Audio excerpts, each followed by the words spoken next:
Delimitation commission जो report है, मुझे नहीं लगता ये डिलिमिटेशन कमीशन ने बनाई हो। 2 MP हैं, एक MP कह रहा था ये तो अभी कच्चा ही, अभी तो इस पे कुछ नहीं कहा जा सकता। एक कह रहा यही होगा। नौशहरा का, सुंदरबनी का, कालाकोट का, द्राल का, सुरनकोट का, मेंढर का, पुंछ हवेली का, ये जो 7 कॉन्स्टिट्यूंसीज हैं, अब बताइए कि जुगल किशोर जी इनका काम क्यों करेंगे जब उसको लिखा आपने अनंतनाग रजौरी कॉन्स्टिट्यूंसी। आपको पूछे, आप यार इतने इंटेलिजेंट हो आप, इतनी समझ आपको कि कहाँ गुलाबगढ़, कहाँ अंग्राला, कहाँ भगूदास, और स्टाकिंग यार क्यों करते हो ऐसा? किसी को मर्ज कर दिया। आप देखिए सुचेतगढ़ वाले चला रहे हैं, उनकी कॉन्स्टिट्यूंसी ही खत्म कर दी।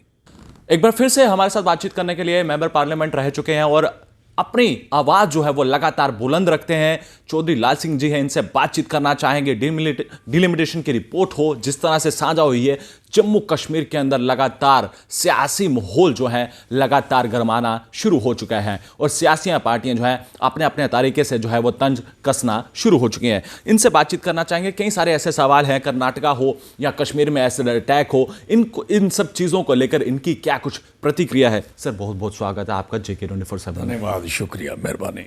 सर क्या कहना चाहेंगे डिलिमिटेशन की रिपोर्ट को लेकर? दूसरी रिपोर्ट जो है एसोसिएट मेंबर्स को सौंपी गई है। डिलिमिटेशन कमीशन जो रिपोर्ट है, मुझे नहीं लगता ये डिलिमिटेशन कमीशन ने बनाई हो। ये रिपोर्ट टोटली फेक, गलत किस्म की रिपोर्ट है। जो अभी उसका मसौदा इन्होंने डाला है, मैं नहीं समझता कि ये बहादुर बने हुए अपने आप में। 19 सीट्स जो हैं जम्मू कश्मीर की, इन्होंने मर्ज कर दी, ख़त्म ही कर दी।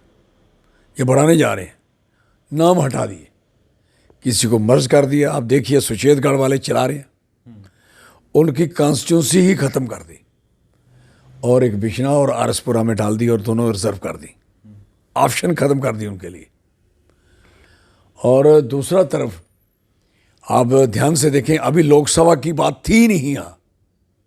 इन्होंने किसी भी कमेटी को, किसी भी लोगों को, किसी भी पॉलिटिशियन को, किसी भी पॉलिटिकल पार्टी को ये नहीं पूछा कि आपने लोकसभा के लिए क्या चाहिए।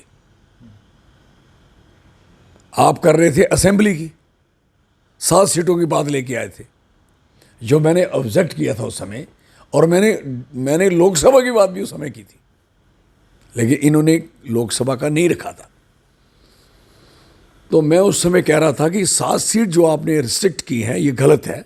आपको जितनी सीट बन सकती हैं कश्मीर और जम्मू में, according to the terrain, according to the population, जो मैथमेटिक्स है, जो आपके पास जो एक सिस्टम होता है कि कैसे हम इसको बढ़ा सकते हैं, कैसे काट सकते हैं, वो उस सिस्टम को लाइए। आपके पास से पल्ले है क्या, आपका पैटर्न क्या है, आप किस आधार पे आप बनाना चाहोगे कॉन्स्टिट्यूंसी? एरिया कितना होना चाहिए? एरिया नज़दीक होना चाहिए या दूर होना चाहिए? एरिया नज़दीक होना चाहिए उस वोटर के पास। जैसे एग्जाम्पल, उधमपुर का आदमी, उसकी 5 पंचायतें पंचारी में पड़ी,